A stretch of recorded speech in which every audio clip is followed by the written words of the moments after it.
The heavy stuff. You've had a good time hearing about tech, society. You're going to have a session on culture later on. We're going to talk about the very serious and daunting stuff. Anyway, delighted to be here, seeing so many friends in this room. Delighted to hear my colleagues here. I will introduce them very shortly. This session has a very grand title, and obviously I don't expect we covering this and sorting it in the next hour. We'll try our best, though. We've got some very smart minds here, so I expect they will come up with some good ideas. I think we should perhaps limit ourselves to what has been happening under the current leader, Xi Jinping, who came to power, as all of you in this room know, 13 years ago. And perhaps the main question we should be asking ourselves is what has changed with regard to China's role on the international scene since he came to power. So first, the years 2013 to 2016 were about consolidating power and also perhaps asserting power globally, at least showing some signs. Launching the Belt and Road Initiative, launching the Asian Infrastructure Investment Bank, strengthening the Shanghai Cooperation Organization, enhancing the China-Africa partnership, enhancing ties with the Eastern European bloc. We heard about it this morning from Justina, the famous, now defunct almost, 16+1 mechanism. And of course, a growing and accelerating rivalry with the United States. 2017, very important 19th Party Congress, of course, where Xi declared that the Chinese nation now stood tall and firm in the East, and he discussed trends of multipolarity and predicted the erosion of US power. Remember also that the 19th Party Congress explicitly referenced the deadline of 2049 for making the PLA, the People's Liberation Army, into a world-class military. In addition, Xi Jinping's second term sent conflicting signals about whether China intends to support a rules-based international order. I'm afraid you're going to hear about that a couple of times today.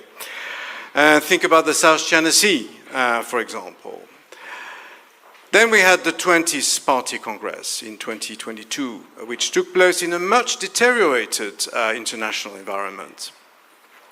The statement referred to a gloomier outlook with changes of a magnitude not seen in a century.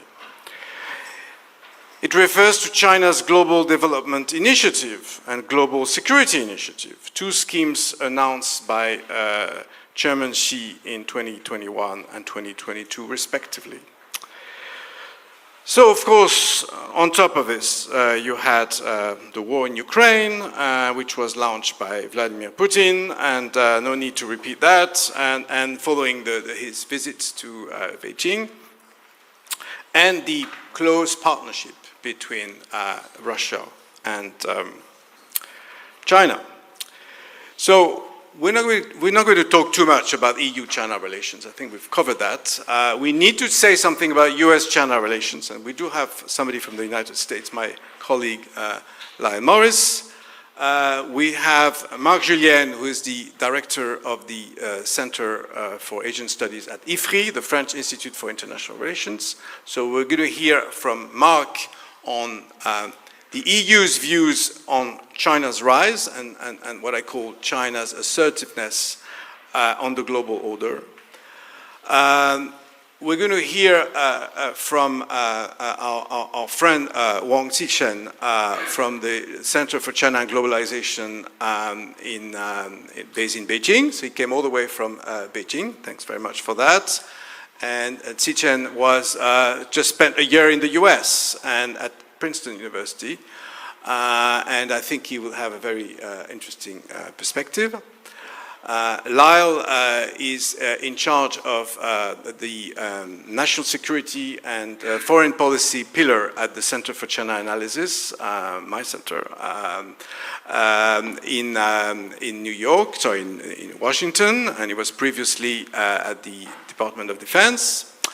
And last but not least, Simona Grano, who is also with the CCA, who is based in Zurich, and who is the head of the Taiwan China research area at the University of Zurich, and a senior fellow on Taiwan at the Center for China Analysis. So, what I suggest is perhaps we start with Mark, and I would love to hear how you feel. I mean, I've covered very briefly the past 12 or 13 years.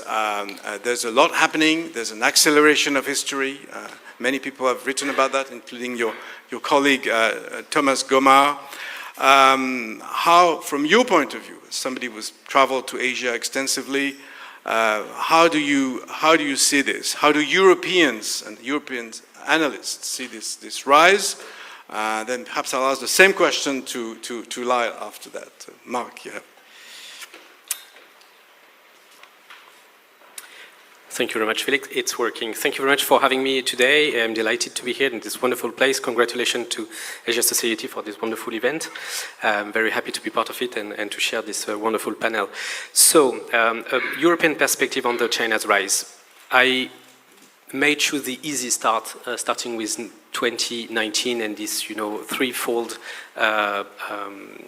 qualification of China, which is, partnership, qualifying China as a partner, a competitor, and a systemic rival.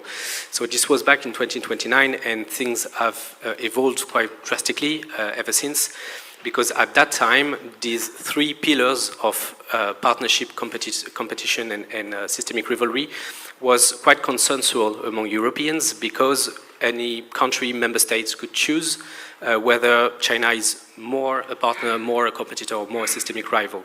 Unfortunately, it seems that now in 2025, it seems that the third pillar is now much more prominent in how Europeans view China, and I would choose three main reasons, three main arguments for that.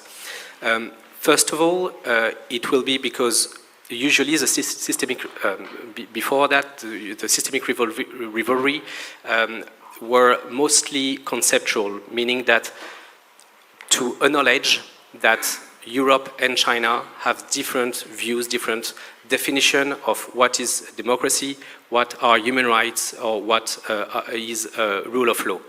Agree to disagree, but at least we don't have the same definition, and China is willing to promote those definitions, its own concept within the United Nations.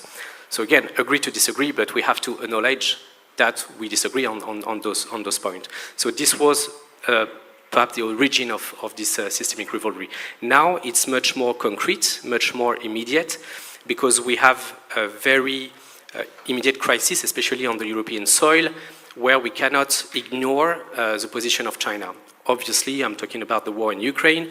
China has a neutrality stance in this war. However, in Chinese view, neutrality means not providing weapons to any side of the conflict, but China still blame one of the two sides, which is the Europeans, the United States, and NATO. And so being neutral is not, a neutral state is not supposed to put the blame on one of the two parties.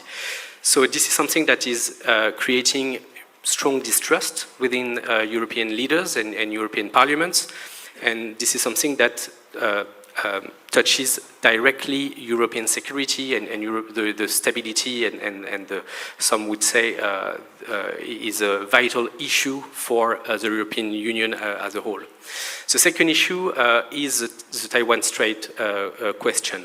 Of course, the whole European Union and member states recognize the one China policy, and this is not something that is changing or is going to change. However, there is still the question of the strait. And the strait has always been recognized by European Union, European member states has an international maritime route, and one which is absolutely crucial for free trade and for global trade. This is something that is crucial for the European industry, for our supply chain, and as a matter of fact, Europeans acknowledge and witness that the security and stability in the Strait is degrading, and this poses a risk and concerns for European, and this is a topic that is difficult to discuss with the Chinese side. And last but not least, the last point, which used to be within the partner pillar, or also even in the competitor pillar, which is trade. Trade used to be used to bear many opportunities for Europeans, including for France. When we discussed some sensitive issue with the Chinese, we knew that after that we would talk about trade and everything would go right. But now even trade has become a very sensitive and complicated issue with the Chinese, because there is now less and less opportunities for both sides and more challenges, especially because let's take the most obvious example, which is the automotive industry and the EV, electric vehicle industry.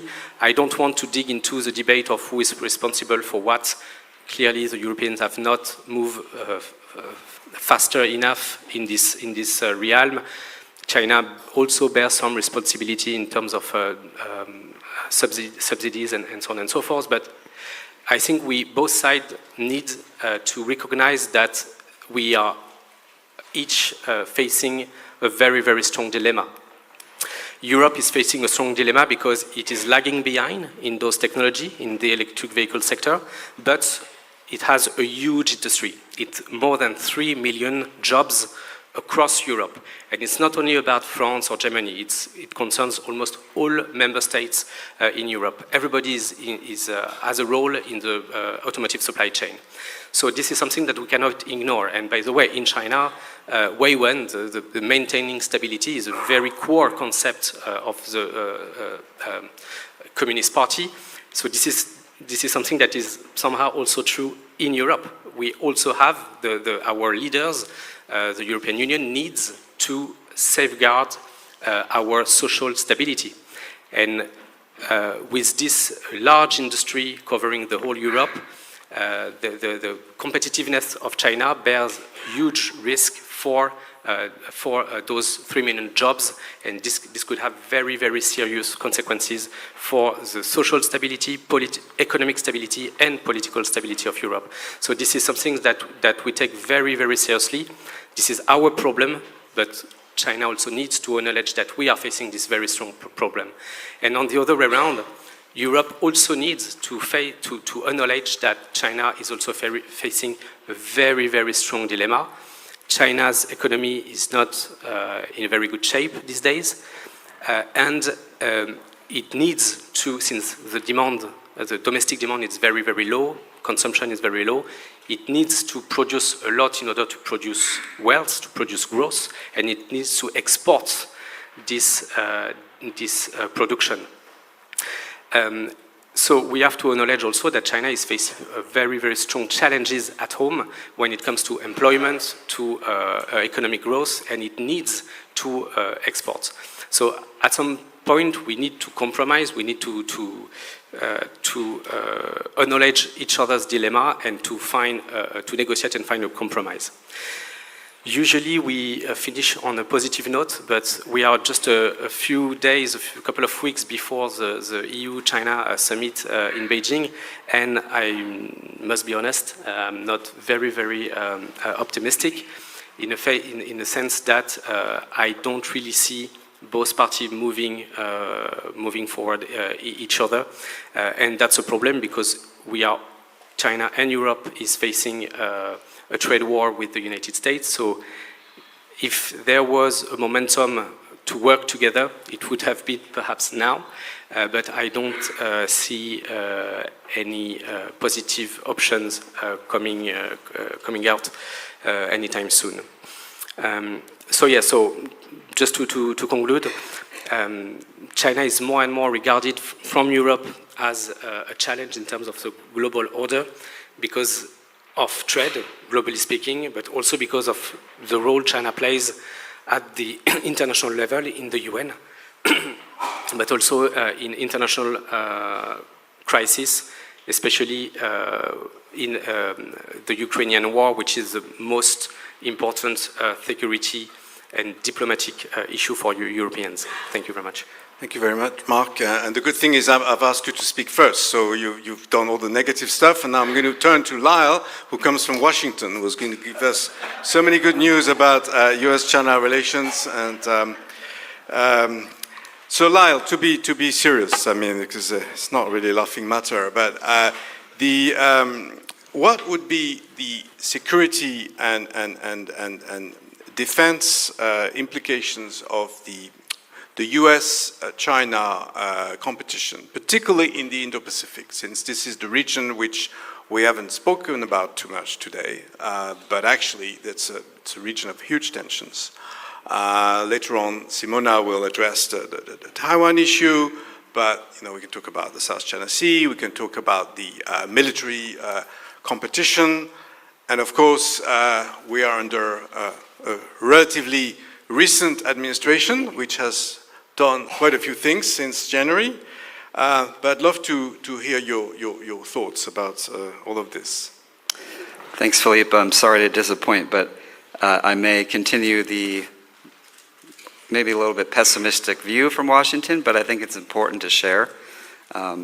So when Philippe reached out to the panel and talked to me, he asked me to share the view from DC about China and the Indo-Pacific, and in particular the Trump administration's policy to the extent that we know what it is. And to be sure, we actually don't have a clear document that lays out Trump's Indo-Pacific strategy, but I think there's a few kind of foreshadowing and speeches that I'll highlight today that I think gives us a good sense of where he's going with China and the Indo-Pacific. So in the next 5 to 6 minutes, hopefully I'll kind of touch on the key points and then open up to Q&A for anyone who wants to ask me a question about the U.S. policy. So first I'm going to frame what I see as the Trump administration's Indo-Pacific strategy from a DC perspective, in particular from the DoD and a military perspective. The second, I'm going to highlight Secretary of Defense Pete Hegseth's recent remarks at the Shangri-La Dialogue, because I think that's important, and I think it gives a good sense of where DoD is going on China. And then finally, I'll talk about what it means for allies and partners, in particular, what it means for Europe. Just to be clear, I'm not advocating Trump's policies, I'm not supporting them, but I do think it's important to outline or describe where I think it's going, what it means for China, what it means for the Indo-Pacific, because we're going to be in this world for the next 3.5 years, so I think it's important. So 6 months into Trump's second term, I think it's safe to say, and no surprise to anyone, that he's generated, I think it's safe to say, dismay and confusion at home and abroad. I don't need to lay out the reasons why. Tariffs on allies and adversaries, very blunt criticism of our closest partners. They appear to be arbitrary and destructive, and I fully admit that. But the first point I'll make is I think there's an element of logic to his policies on the Indo-Pacific, especially when it comes to national security. So basically, in a nutshell, he sees previous U.S. strategy aimed to build and maintain a global order led by the United States as misguided, and he said this repeatedly. He thinks it's sapped U.S. power abroad. He views the U.S.'s moves to cultivate soft power as leading to meddling and overstretch, and he perceives credible security guarantees as encouraging some of the United States allies to reduce their own efforts and rely on U.S. protection. So that's, from my perspective, what is animating his rhetoric. Instead of trying to create a global order, I would argue that the current Trump administration appears to be pursuing a very focused strategy of prioritization. The reasoning is simple. The U.S. has limited resources, and China is currently the greatest geopolitical threat from DC. So therefore, Washington must energize allies around the world to manage their own regions, freeing up the US to concentrate on Asia. The principles of prioritization predate the Trump administration, and they will likely endure beyond it. Every US president since Barack Obama has tried to pivot to Asia with a focus from Europe to Asia, because they all have understood that the greater threat to the US lies in Asia. So that's my first point. I think we might not like it, we might not agree, but that's where Trump's national security team is at, and that's what his documents appear to say, that the Asia and China is the primary threat and primary strategic consideration for the US and for DoD.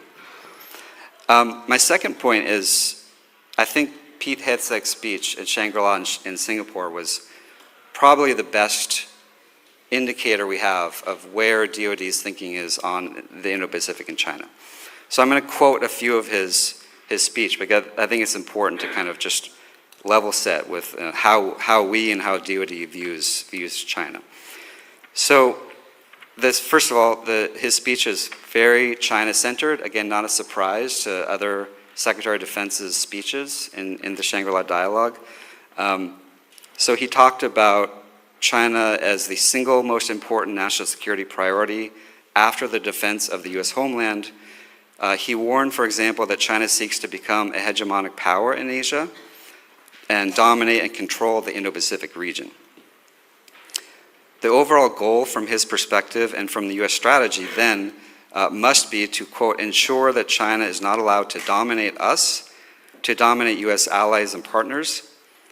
He also went on to note that the most likely theater of China's aggression is Taiwan, where he said an attempt to conquer the self-governing island by force could be imminent. And the imminent phrase was actually the first time that any Secretary of Defense has used that word, so it was noteworthy. He also said President Trump has said that China will, quote, not invade Taiwan on his watch. And so the US DoD's goal is to prevent war, to make the cost too high, and that peace is the only option. Borrowing further from Trump's peace through strength approach, Hegseth declared that prioritizing forward-postured, combat-credible forces in the Western Pacific to deter by denial along the first and second island chains would be DoD's foremost priority. So Hegseth's remarks are founded on the interim national security strategic guidance from March 2025. This is the first kind of planning document that we have that talks about Trump's policy towards the Indo-Pacific. So this guidance will feed into the administration's national defense strategy, which is expected to be completed by August of this year. The guidance is framed as ensuring that none of the key regions today, the Indo-Pacific, Europe, and the Middle East, are allowed to fall under the hegemony of US rivals, namely China, Russia, and Iran. But since only one of the three regions, the Indo-Pacific, could potentially fall under dominance of a rival power in China, the foremost objective in Trump's global strategy after the defense of the US homeland is to prevent China from imposing regional hegemony in the Indo-Pacific. Again, and just one final note on his speech, he talked about, in the interim national security guidance, talked about China is the US's sole pacing threat. Biden's guidance talked about pacing challenge, that China's a pacing challenge. So the threat, the change from challenge to threat is noteworthy, and I think that's widely shared within the current Trump administration's DoD advisors. Finally, on the Hegseth speech, I think it's important to point out that, and again, some of us might discount what he said, but I think it's still noteworthy to point it out nonetheless. He did talk about, his exact quote was, the U.S. considers China a threat, not the Chinese people, but it is the Chinese Communist Party and the PLA that worries us most. He said the U.S. does not seek to humiliate China, respects Chinese people, their civilization, and does not intend to pursue regime change. So again, it's something that has been included in many other SecDef speeches, but it's noteworthy that he included it in his. So just to end on implications for U.S. allies and partners. So, as it has done with Europe, the Trump administration expects more from its partners and allies in terms of burden sharing.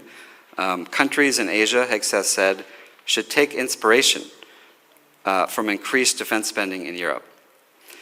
Indeed, the Trump administration hopes partners and allies in Asia will spend 5% of GDP on defense. NATO's recent announcement that its members agreed to this target by 2035 is certainly a welcome development in DC for the US and for Europe, and it may hopefully put to rest an irritant in the transatlantic alliance under Trump. So just to conclude on 3 points and implications, first, what does the US Indo-Pacific strategy mean towards China mean for our allies? Basically, it's continuity, that the US and DoD remains focused on China and the challenge from China as the primary geostrategic area of focus for the future. As Higgs has said, the US must prepare to prevent and deter war in all theaters, but most importantly in the Indo-Pacific. Second, the demonstration of a stronger commitment from EU and NATO nations to the Indo-Pacific is accompanied by the challenge to define a common strategy and coordinate forces that will be sustainable if competition turns into confrontation. Such a confrontation would test the credibility of NATO and its partners' force postures, which is still focused on the threat from Russia. Finally, the US and the EU, I believe, need to continue to coordinate on how to balance assets and strategy when it comes to the 2 primary theaters of concern, which is China and the Indo-Pacific and Russia and Eurasia. As we have seen with North Korea sending troops to Ukraine, I believe the 2 theaters are more closely linked than we might believe. But decisions on how to balance strategic attention will need to be debated and discussed between Washington and Brussels. That's all in there. Thanks. Thank you very much, Lyle. I'd like to dive into more the Asia-Pacific region, or the Indo-Pacific region, as some of us call it. Si Cheng, I forgot to mention that you're also the editor of the Pekingnology newsletter, which I'm sure a number of people in this room are subscribers of, and I'd love to hear more about it at some point. But again, you've been spending a year in the US, and you're obviously a fluent English speaker. You've been in and out of China for many years. But what is it between a China that used to be keen on, say, dominating Asia, and that potentially wants to influence the global order? Is there a discrepancy between this regional approach and this, say, global approach, or do you see things in a different approach? But thank you very much for being here. Thank you for the opportunity. I want to start by thanking Asia Society and Duncan and Jing Qian, and also I had the opportunity of to go to Salzburg Global Seminar last year, so it's really a pleasure to be here. And these are wonderful questions you just asked. Fundamentally, I don't think China wants to dominate Asia, much less the entire world. And I know this is perhaps not the consensus or very well received views in Europe or elsewhere in the West. I think, for example, when it comes to talk about Asia, people talk about South China Sea, right? The Chinese-Filipino standoff was on headlines for quite a few weeks and months. But as we speak now, Vietnam is, building artificial islands, doing land reclamation in South China Sea at a significant speed. Malaysia is drilling oil and oil and gas projects in South China Sea. Indonesia was, driving off Chinese vessels with its own vessels. And, there was a leaked Chinese diplomatic note to the embassy in Beijing, which was first reported by local media, not in the Chinese media. So basically, all these things are also happening, but you don't see too much of a pushback, much less the level of pushback when it comes to Philippines, from Beijing. So I think, yes, China maintains, for example, a so-called 9-dash line, but the 9-dash line was not created by the Communist Party of China or the current Chinese government. It was inherited from the Republic of China under Kuomintang, which then fled to Taiwan after China's Civil War. It's politically very difficult for a succeeding government to renounce, territorial claims from a previous government. That's politically just very difficult. And to be very, very clear, the 9-dash line is not China's legal claim to its territory. Put it in another way, China does not claim that everything within the 9-dash line falls into Chinese territory. And China has basically promoted Belt and Road Initiative, so with a lot of developments across the world, a lot of which have been given the tag called death trap diplomacy. And I think the poster boy in Western mainstream narrative for death trap diplomacy would be Sri Lanka.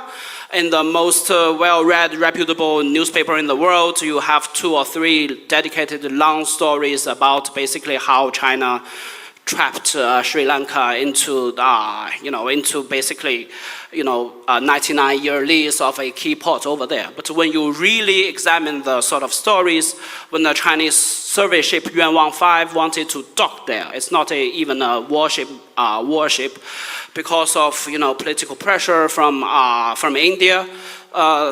Sri Lanka was very unwilling to let even the Chinese survey ship to dock there. So after quite some diplomatic back and forth, the Chinese survey ship was able to dock there, but following that, Sri Lanka announced, for example, a 1-year ban on Navy visits to its ports. And actually, as reported by mainstream local Sri Lanka media, the Chinese ambassador there in March of this year conceded that the Chinese state lender actually recognizes $6 or $7 billion losses due to its investment in Sri Lanka. And if that's death trap diplomacy, by $7 billion can't even secure a Chinese survey ship docking rights in Sri Lanka, I don't know what kind of death trap, how successful it actually is. So I think there is this fundamental disagreement with the Western narrative that China was trying to seek dominance in Asia, much less in the world. I think the record has been that Beijing has been unable to and it doesn't have the willingness or the capacity or its willingness to actually impose cost or devote tremendous resources to change the behavior of its neighbors. For example, I think North Korea is still developing, by all public accounts, nuclear weapons. There is limited Chinese effect on that front. There is this very recent, for example, Thailand-Cambodia row, which seems to be very serious, and you don't see China getting there to play a broker role. And I think the Chinese point of view globally, to come back to the larger question there, is it is still a developing country with a GDP per capita at $13,000. It ranks like something like 70th in the world. It is on par with the lowest GDP per capita in the entire 27 member state of the European Union. So the priority of the Chinese government, and also try to invoke the term Weiwen, which just came up a few minutes ago, is about maintain domestic political stability. It's not in the Chinese Communist Party or governmental interest to have a world that is chaotic, that is having wars. The Chinese look for a external environment that is conducive to continue its economic growth, to make the lives better for its people. I think President and General Secretary Xi Jinping has said it a number of times. It's laid out in all the Chinese Communist Party documents and government papers that to manage its own affairs well, that is the most important task for the governing party and for the Chinese nation. And in more recent, I think it's always good to look back at the history a little bit. China has 14 land borders. China has resolved 12 of them, 12 borders with them, like over 90% of the 22,000 kilometers on land. China hasn't fought a war for quite some decades. The PLA doesn't have any real combat experience. Unfortunately, there was a border standstill with India in 2020, which both sides have disengaged its troops, and the other remaining country is Bhutan, which is under the influence of India, and so I think China amended its relations in the past few years. For example, there is no additional tariffs on Australian exports to China. China just began resuming its seafood import from Japan, and China and India is trying to get a little bit better. I think personally, I do hope that there is a better flexibility and a bigger awareness of China of its own impact, including some of its foreign policy decisions and even its internal domestic decisions that will have a outsized, larger impact on its neighbors and on the world. I think for the world's second largest economy, which is still haunted by its memories since 1840, which is a country being colonized, being invaded, being bullied, the sort of victimhood that it should be on the defensive. It needs to stand very firm against any single attempt of what China perceives to be unfriendly behavior, especially from the Western powers to China. I think that should, helpfully, that could go away, and China should be more aware that whatever decision it makes, it should have it will cause impacts across the world, so that it's in Chinese interest to basically exercise even more restraint as it has been for the past few decades. I don't think the Chinese are actively going out to look out for trouble, to try to kick off the United States off the throne of the world, although the US seems to be withdrawing itself proactively. But I don't see China going out try to fill the leadership vacuum actively. I think the Chinese lesson from the recent decades of US experience is that the wars in various regions of the world is costly. It didn't bring much, or if any, of the real benefits back to the people. And if you really examine the Chinese domestic discussions, I think there is significant pushback from the Chinese general public against Chinese aid to development aid to foreign countries. The Chinese people generally believe that there are so many problems to be solved domestically, and this should be the priority at home. And I'm sorry I took up too long time. Happy to engage in further. Very clear cut. Very clear. Thank you very much. I'll get back to you at some point. But you've mentioned that the PLA has no combat experience, and in a few days from now there'll be a military exercise in the Taiwan Strait. And this gives me a great opportunity to introduce Simona. Is the Taiwan question, which is very much on a lot of people's mind, will it have a global impact? Does it already have a global impact? And is this one of the major international questions that we have to look at as China analysts? And generally, how do you see the situation evolving with the upcoming drills I just referred to? Do you think the PLA has no intention of attacking Taiwan? And what should we think about this question?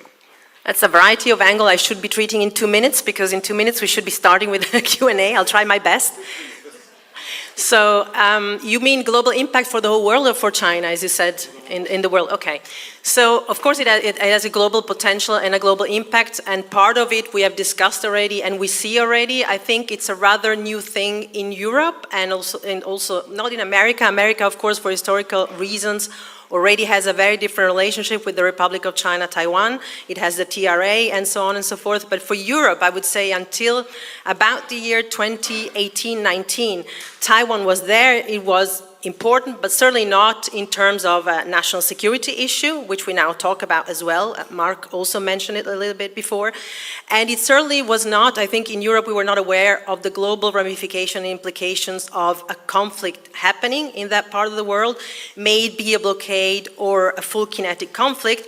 And even 2 years ago, I think, we are in France, we can say that, no disrespect to Macron, but he said we should not be dragged in faraway, distant conflict. Now, all of that, of course, has changed, especially because there's been a variety of think tanks, and two especially that have crunched numbers and attached a price tag to a potential, not only conflict, that was Bloomberg Economic 1 year later, but in 2022, in December, it was the Rhodium Group that said how much it would cost us if China even were to just blockade Taiwan. And of course, the numbers were $2.5 trillion in yearly annual losses. And I think that for that, crunching numbers, putting a price tag on it, the other number by Bloomberg Economics was actually minus 10% of the global GDP, has really helped the general public, but also I would say policymakers, to understand that it is a choke point. It is, as we all know, I don't need to repeat that, but of course the main point of origin of semiconductors, especially the very small ones, still 90% come out of there. And the ramification, you know more than I do, of course, about AI, but all of these technologies, they need the very small nanometer semiconductors. So when you have the production in Taiwan and global supply chains, open supply chains, depending on that island of 23 million people, you can imagine the potential ripple effects for the rest of the world. So clearly it is a global issue that we now realize. You talked a little bit about trade, Mark, before. For the European Union, but for the world in general, the statistics say that 30 to 50% of all global container ships pass through this strait, through the Taiwan Strait. And we also know, of course, that because of its geographical location, the island and the strait remaining open is important for countries like South Korea and Japan, who also get their their liquefied natural gas through the strait. So it has huge ramification for the whole world. You also once, when we were discussing, Philippe, the panel before, asked how that dents China's image in the global order. And on that, I would just say very quickly, I think it depends which parts of the world we're talking about. So if we look at Europe and the Western world in general, I've just told a little bit about what I think, but of course, it's not just the Taiwan Strait issue or a potential conflict or the trade ramifications, but it is really the fact that we heard before this morning and now, we don't look at China any longer in Europe as purely a business partner anymore, and those times, in my opinion, are gone. They're gone forever. What we now see since 2017 and 18, in the media especially, but also, of course, in various reportages, is the Xinjiang camps, what happened in Hong Kong, is the potential of what could happen in Taiwan, which reinforces our view of China. It's the espionage, it's the oversupply capacity, it's the trade war with America, and we're dumping, of course, of these products.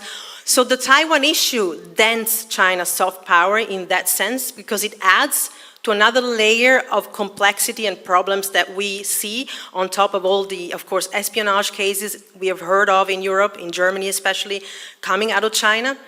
But in the rest of the world, we also talked a bit about the global south. That's not the case. I mean, Taiwan has lost in its official capacity as Republic of China 10 allies since 2016, when the current party, the DPP, came back to power. And since that moment, the countries that switched, very often when they will actually, of course, change the diplomatic recognition, they will subscribe to a version of a one China policy that is much closer to Beijing's version of the one China principle. We see this also in other economic agreements that China makes with other, for example, places such as islands in the Pacific.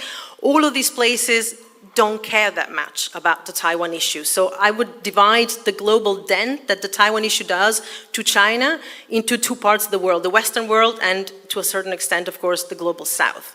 And I could talk much longer, but we're running out of time. But I just wanted to say something to Mr. Wang. You know, it's not just the Western narrative when it comes to the South China Sea, but there was also, of course, a verdict in 2016 in Den Haag, which China completely disregarded. And China often talks about multilateral institutions and how it respects them. That's not respect, and it's not the narrative, but it's really China doing what it wants. And to that extent, you talked about the fact that other countries in that area of the world are doing the same as China, they are doing that in the vicinity of their territorial waters. China is doing the same in the vicinity of their territorial waters. It's a very different situation, in my opinion. Thank you. Thank you so much, Simona. That was great. I just want to go back maybe to Lyle and Mark, asking them whether my question earlier to Cheng about China trying to sort of at least dominate the Indo-Pacific region and perhaps becoming the number one, as opposed to becoming a global power. Is this a valuable way to question this topic we're trying to address of China and the global order? Lyle, perhaps starting with you and then Mark. Yeah, so really quick, I mean, it depends on who you ask, but I mean, I don't like to use the frame of dominate because it's not empirically measurable, right? So it's under debate. So, you know, hegemonic, dominant, those are subjective terms, right? So I like to use the word influence. You know, I think clearly China wants to influence Indo-Pacific and the globe. They have more influence over the Indo-Pacific because they're closer there. And so does the US. The US has as a resident Indo-Pacific power. So that's sort of the heart of the issue is we both want to influence the region, but we just have different ideas for how to do so, and we have very different ideologies. So again, it's multi-layered, but I'm not comfortable using the word hegemonic and you know, monopolistic because it's got a pejorative term to it. Now, the current Trump administration 100% subscribes to those terms. I, as an analyst, don't, but I think it needs more nuance. But it is important to just point out that Trump and his current policies are using those terms, and they've very much believe them, and they use those terms internationally. So as an analyst, I might disagree, quibble over the terms, but I think clearly influence is what China's after in the region, yes. Great. Mark, very briefly. Yeah, I do agree. First of all, I would not talk about Indo-Pacific because China does not talk about the Indo-Pacific. Is not a concept in its diplomacy. Asia. Yeah. And so again, same remark about domination. But when it comes to East Asia, I mean, it is very clear that China wants to be or to become the hegemon power. I would use the hegemon power in East Asia, and I mean it's very clear in the doctrine, but also in the strategy, in the defense industry. I mean, building up aircraft carrier is not so useful to take over Taiwan, for instance, and it's very clear in the doctrine since the 1980s, 1990s that China wants to be able to wage war beyond the first island chain. And also, perhaps for good reason. I mean, if you look at the East Asian geography, China, 14 kilometers of coastline, is facing a network of US allies, like in South Korea, in Japan, in the Philippines. Taiwan is also a secondary partner of the United States. So, I mean, there's also good reason for China to rise, including militarily. But so if there is good reason, still it's a reality that China wants to become an hegemon, including in the South China Sea. I take the point that it's not the PRC that created the Nine Dash Line, but still the PRC is still claiming it. It's still recognizing it. So okay, it has not created the concept.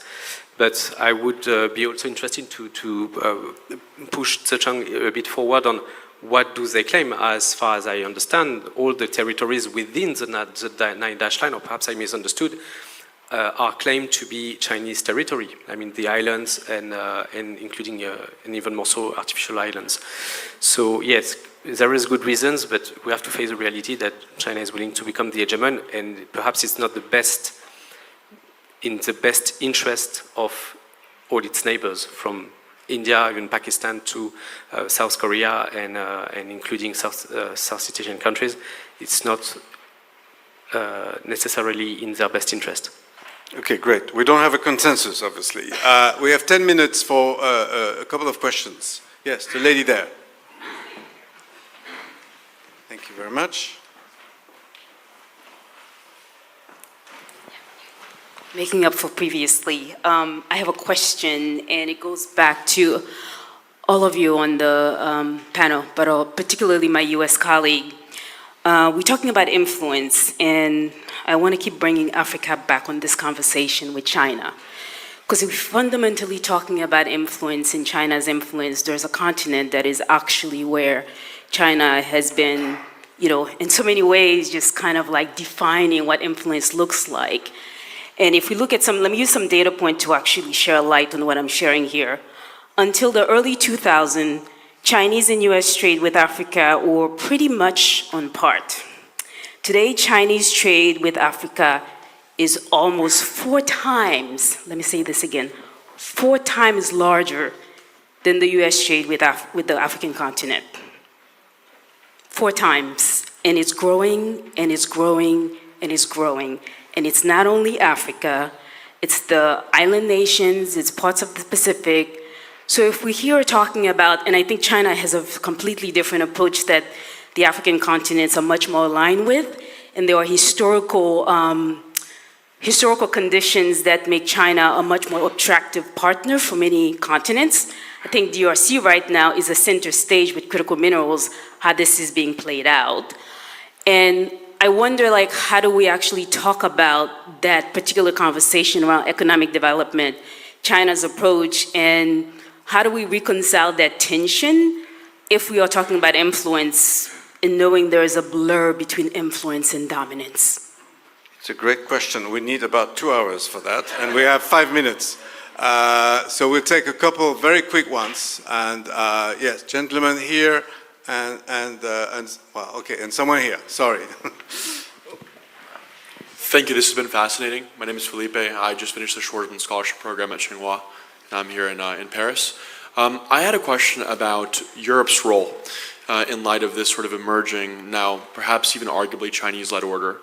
The last 100 years, Europe has been subject to the whims of others in some sense. In the post-45 period, as de Gaulle very, sort of blatantly said, we were exposed to a dominant currency paradigm where trade was put on U.S. terms. Post-1991, and on the other side of Europe, of course, the Soviet Union setting the terms with the Warsaw Pact. Post-1991, we had the question of neoliberalism, which eventually led to 2008 and has created a sort of a decline spur period in Europe.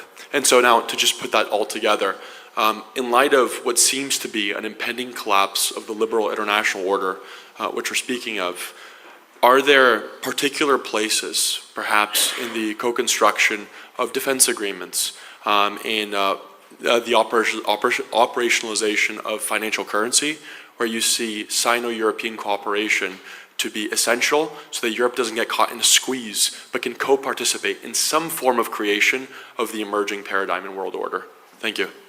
Thank you very much. By the way, I'm not biased to Schwarzman scholars. They're just very easy to recognize with their ties. That's the only way. So, sorry, it's just, I didn't mean to do that. But. All right, very quick, please. Yeah. Quick question, probably for Dr. Wang here. You talked somewhat about BRI. There's about 10 years of data and feedback from it. There's some criticism internationally because of a kind of PR cost, and criticism domestically because of a financial cost. How do you see BRI evolving in the next decade? All right, so I suggest everybody makes a quick comment response to whatever they want, and then we wrap up. So who wants to start? Simona, you want to start? I'll just make a quick comment in regards to the first question that you posed in regards to Africa. I think you're totally right. I mean, that's one of the big problems that the West, the United States and Europe have shown in the past 20 years. They have this, you will know more than I do since you asked 2 questions about that topic. The famous phrase, when the West shows up, they give us a sermon. When China shows up, we get a bridge. The problem is, of course, that, as you say, this kind of infrastructure often came with no strings attached. It's not just a rosy picture, though. I mean, in many countries in Africa, you also have backlash against Chinese workers being imported and no local people being given the job. You have problematics attached to it.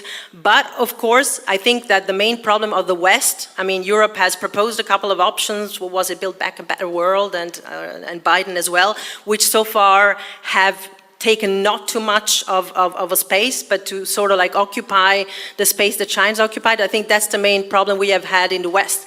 We have looked the other way. The same thing, Australia in the Pacific region with these islands that you mentioned, and that space that was left in a vacuum was occupied by China, and that's a big problem. Great. Sichen, do you want to come next?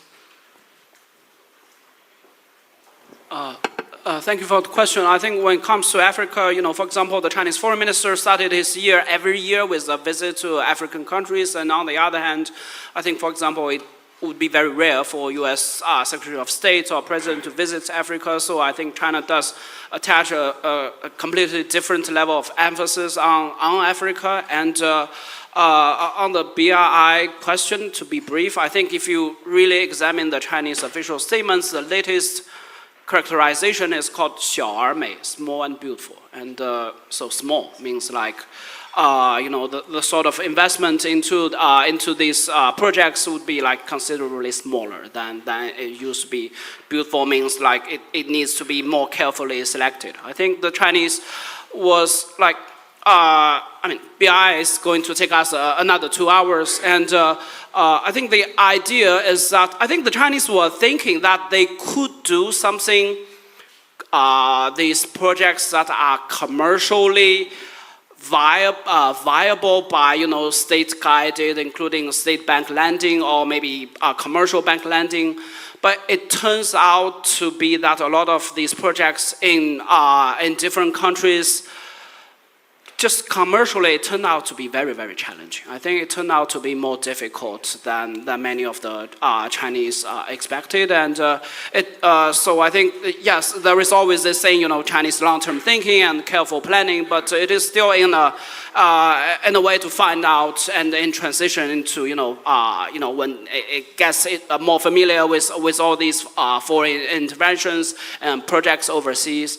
And I think I just want to respond a little bit. I have my personal opinions about the international arbitration, but I guess big powers just tend to have their ways with international law when it comes to the arbitration or maybe sanctioning international courts, and unfortunately that's the reality we're living with. But I do think the overwhelming majority of jobs created by Chinese investment in Africa are actually taken up by Africans. I think former Secretary of State Mike Pompeo referred to that in one of the speeches, but there are studies from London, I think SOAS, S-O-A-S, and other studies which show like Chinese companies created jobs, and the imported Chinese workers only take up a very tiny percentage of the workforce over there. And on the South China Sea, I'm not particularly an expert, but my understanding is that the 9-dash line is not a legal territorial claim to, Okay, thank you so much. Very briefly, Mark and Lai, to just a couple of words if you can. Yes, on the Europe-China cooperation, I would not be very optimistic when it comes to trade, to even less so security and defense. But what I can suggest, obviously, it's climate, because there is shared interest in dealing with climate change, and China is very well suited to in this realm. And another field, which is perhaps a bit more surprising, is arms control, because China is experiencing a drastic increase in its nuclear arsenal, which is something quite concerning. There is no more arms control system these days.